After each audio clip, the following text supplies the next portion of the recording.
नमस्कार साथियों। कुछ लोगों ने मुझसे कहा कि मैंने अपनी तीनों धार्मिक इतिहास की वीडियो में केवल अंदाजा लगाया है कि ऐसा हुआ होगा वैसा हुआ होगा, अर्थात मुझे वास्तव में खुद नहीं पता कि हुआ क्या था।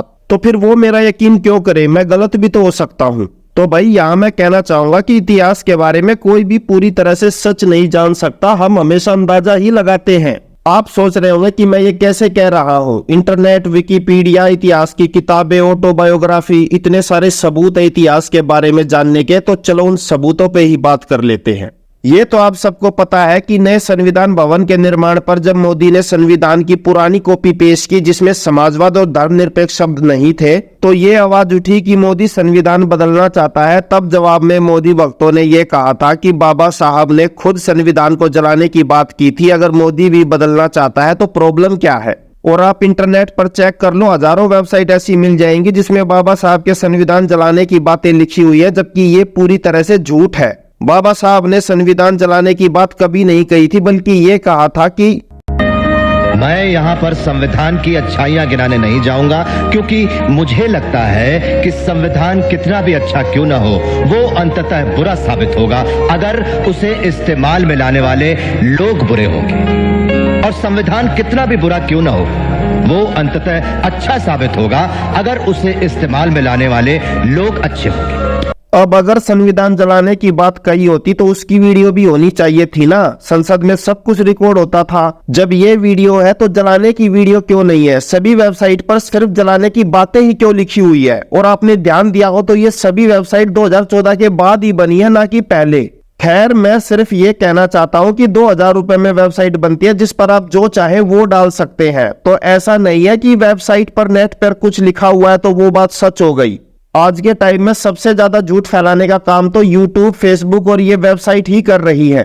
और मैं यहाँ केवल आरएसएस या बीजेपी पर इल्जाम नहीं लगा रहा हूँ, बल्कि सभी एक जैसे हैं जो अपनी विचारधारा को बढ़ाने के लिए दुनिया भर का झूठ बोलते हैं। मैंने अपनी एक वीडियो में बताया भी है कि कैसे अम्बेडकरवादियों ने भगत सिंह के बारे में झूठ फैलाया था कि कैसे वो रेलवे स्टेशन पर अछूत से मिलकर बाबा साहब के फैन हो गए और ब्राह्मणों से नफरत करने लगे। इसके अलावा एक और झूठ मुझे इनका पता चला कि बाबा साहब जब फर्स्ट गोलमेज सम्मेलन के लिए लंदन जाने वाले थे तो उसी दिन उनके बड़े बेटे रतन की मौत हो गई। लेकिन फिर भी बाबा साहब शोक मनाने के बजाय लंदन गए और बोले कि अगर मैं लंदन नहीं गया तो मेरे हजारों दलित पिछड़े बेटों की हत्या गांधी एंड कंपनी कर देगी। एक पल के लिए तो मैं भी इंप्रेस हो गया था, लेकिन जब तहकीकात की तो पाया कि उनके बेटे की मृत्यु तो गोलमेज सम्मेलन से 4 साल पहले 19 जुलाई 1926 को ही हो चुकी थी। इसके अलावा हाल ही में पता चला कि साइंस जर्नी वालों ने बुद्ध की अपनी ही अलग हिस्ट्री बनाई हुई है, जिसमें बुद्ध ने ना तो कभी पत्नी और बेटे को छोड़ा, ना ही उन्होंने कभी शांति और अहिंसा का ज्ञान दिया, और ना ही वो राजा के बेटे थे। उनके अनुसार वे तो एक किसान के बेटे थे जिसे ब्राह्मणों ने षड्यंत्र रच के गांव से निकाल दिया। सच में सीने में आग लग जाती है जब ऐसे घटिया लोग केवल कुछ पैसे या लोकप्रियता कमाने के लिए महापुरुषों की पूरी विचारधारा ही बदल देते हैं और ये सोचते हैं कि इन कामों से बाबा साहब और बुद्ध की लोकप्रियता बढ़ जाएगी, जबकि इससे उनका नाम और भी नीचे गिर गया है और उनकी जो सच्ची कहानी थी उन पर भी लोगों ने विश्वास करना बंद कर दिया है। और अगर मैं इन्हें समझाने की कोशिश करता हूँ ना तो मुझ पे ब्राह्मणवादी होने का इल्जाम लगाते हैं। यहाँ तक कि मेरे ग्रुप में अब तक केवल 2 बार लड़ाई हुई है और दोनों बार इन्होंने ही की है, क्योंकि ब्राह्मणों की तो एंट्री ही बंद है।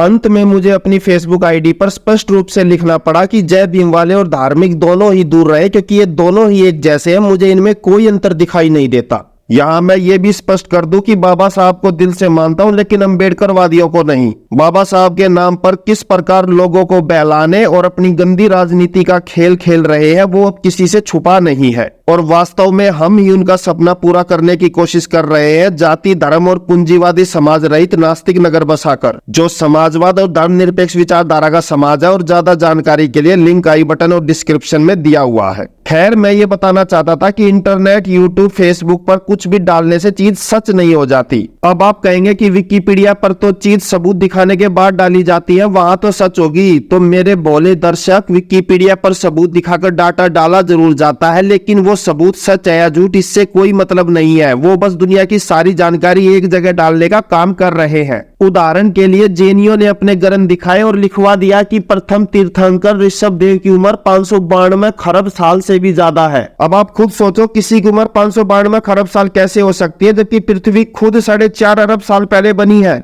और इतना ही नहीं, मनोज तिवारी के तो 2 विकिपीडिया के पेज बने हुए हैं। मनोज तिवारी पॉलिटिशियन में उनका जन्म स्थान यूपी लिखा हुआ है, जबकि मनोज तिवारी अभिनेता में उनका जन्म स्थान बिहार बताया है। तो इससे आपको पता चल गया होगा कि विकिपीडिया पर आपको इन्फॉर्मेशन तो मिल जाती है, लेकिन वो सच है या झूठ इस बात की कोई गारंटी नहीं है। अब आप कहेंगे कि इतिहास की किताबों से तो सच पता लगा सकते हैं, लेकिन भाई वो भी नहीं लगा सकते, क्योंकि लेखक अपनी किताब में सच्चाई कम और अपनी पसंद नापसंद के हिसाब से अपने विचार ज्यादा लिखते थे।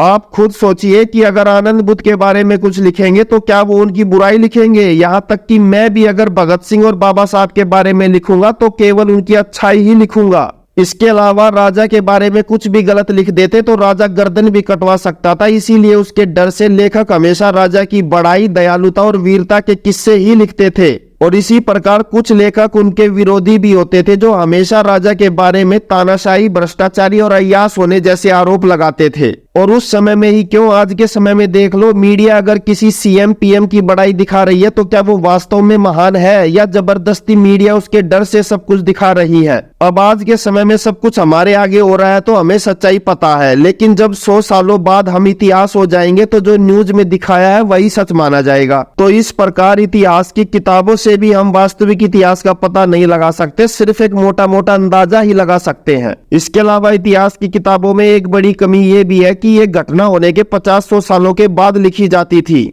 जैसे रामायण महाभारत 1500 साल बाद चंद्रगुप्त द्वितीय ने लिखवाई और बुद्ध त्रिपिटक बुद्ध की मौत के 600 सालों के बाद लिखे गए। तो भाई इस बात की क्या गारंटी है कि 600 साल बाद वास्तविक रामायण महाभारत या बुद्ध की शिक्षाएं लिखी गई होंगी? खैर, जो बात मैं समझाना चाहता था वो आप समझ गए होंगे कि वास्तव में इतिहास में क्या सच है क्या झूठ, ये हम 100% कभी जान ही नहीं सकते, केवल अनुमान लगा सकते हैं। और इसीलिए अपनी वीडियो में मैंने हमेशा हुआ होगा बोला है, ना कि हुआ था, क्योंकि ये सब मेरा अनुमान है जो कि 90% सही है। अब आप सोचेंगे कि मैं किस प्रकार 90% सही होने की गारंटी ले रहा हूं, तो वो भी सुन लीजिए। इतिहास में क्या हुआ ये 100% तो नहीं जान सकते, लेकिन 5-6 बातों का ध्यान रखेंगे तो 90% जान जाएंगे कि सही इतिहास क्या था। सबसे पहले तो आप YouTube और Facebook देखना छोड़ दीजिए और वापस पुराने तरीकों से लाइब्रेरी में जाकर सच ढूंढिए, क्योंकि YouTube पर आप केवल वही देखते हैं जो आपको दिखाया जाता है। इतिहास कुछ अलग भी हो सकता है, ये आप सोच ही नहीं पाते। आप खुद जांच परख और विश्लेषण करने के बजाय सामने वाले ने जिस प्रकार चीजों को सजा धजा कर आपके सामने पेश किया है, आप उसे ही सच मानने लग जाते हैं।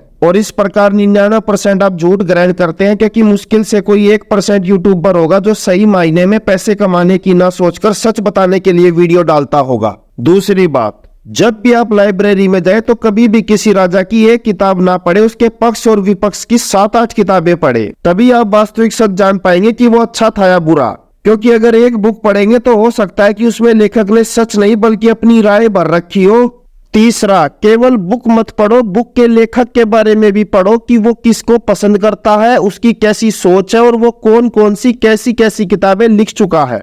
चौथी बात, हमेशा ऐसी किताब पढ़े जिसमें इतिहास के फैक्ट और घटनाओं की जानकारी दी गई हो, ना कि किसी राजा की महानता के बारे में बताया गया हो। पॉइंट नंबर 5, सभी किताबें पढ़कर केवल ये देखे कि राजा ने कौन कौन से काम किए हैं, काम के सही और गलत की व्याख्या दी हो तो वो ना पढ़े, क्योंकि वहां पर भी आज की बिकाऊ मीडिया वाला ही फंडा होता है, जो आपकी राय इस हिसाब से बदलने की कोशिश करते हैं कि आपको राजा सही और बाकी गलत लगे। तो भाई आप हमें सिर्फ राजाओं या नेताओं के काम बताओ, सही गलत मत बताओ, वो हम पता लगा लेंगे, इतना दिमाग है हमारे पास। छठी बात, कोई भी किताब जिसमें सिर्फ अच्छाई या सिर्फ बुराई लिखी हो वो कभी ना पढ़े, उसमें केवल झूठ लिखा होता है। अगर कोई ऐसी बुक हो जिसमें अच्छाई और बुराई दोनों लिखी हो तो वो जरूर पढ़े, उसमें बिल्कुल सच लिखा होता है। क्योंकि मेरा दिल से ये मानना है कि कोई भी आदमी 100% अच्छा या 100% बुरा नहीं होता। अच्छे आदमी में भी 1-2 बुराई और बुरे आदमी में भी 1-2 अच्छाई जरूर होती है। और इसीलिए हमें हमेशा किसी आदमी को नहीं बल्कि उसके विचारों को पकड़ना चाहिए। अगर आपने किसी पर्टिकुलर आदमी को पकड़ लिया ना, तो फिर तो आप सच और झूठ जान ही नहीं पाओगे। मेरा आखिरी पॉइंट यही है, पॉइंट नंबर 7।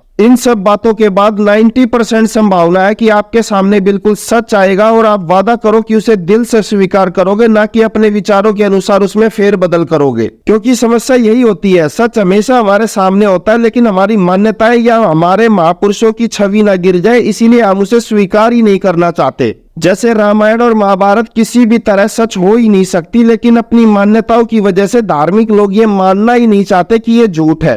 जबकि अगर यही ग्रंथ इस्लाम के होते तो हिंदुओं को एक सेकंड नहीं लगती है मानने में कि ये सब काल्पनिक है। तो असली समस्या सच पता लगाने की नहीं बल्कि उस सच को स्वीकार करने की है। मेरे इन तरीकों से मैं गारंटी देता हूँ कि 99% आप सच जान जाएंगे कि क्या हुआ था, लेकिन उसको मानना ना मानना वो आपकी इच्छा है। और मुझे ये भी पता है कि मेरी इस वीडियो को देखने के बाद भी आप मेरे इन तरीकों को नहीं अपनाएंगे, क्योंकि इनमें मेहनत लगती है और वो काम किसी से होगा नहीं। सबको व्हाट्सएप यूनिवर्सिटी का पका पकाया ज्ञान चाहिए, फिर चाहे वो गलत हो या सही। इसीलिए मैं डायरेक्ट आपके लिए कुछ किताबें बता देता हूँ, अगर वो पढ़ेंगे तो 80% संभावना है कि आप सच्चा इतिहास जान जाएंगे। IAS IPS की कोचिंग में जो जीके की बुक पढ़ाई जाती है, लूसेंट वगैरह की, वो पढ़ लीजिए, उनसे आप सच जान जाएंगे। इसके अलावा अगर पढ़ने में भी दिक्कत है तो मैंने डिस्क्रिप्शन में अपनी ऑडियो बुक्स के लिंक डाले हुए हैं, जहां से आप केवल सुनकर इतिहास के बारे में जान जाएंगे। लेकिन अंत में मैं यही कहूंगा कि इतिहास के बारे में आप जो भी पढ़े उसे कभी भी सच ना माने, क्योंकि इतिहास के बारे में हमेशा झूठ लिखा गया है, झूठ बताया गया है और झूठ ही दिखाया गया है।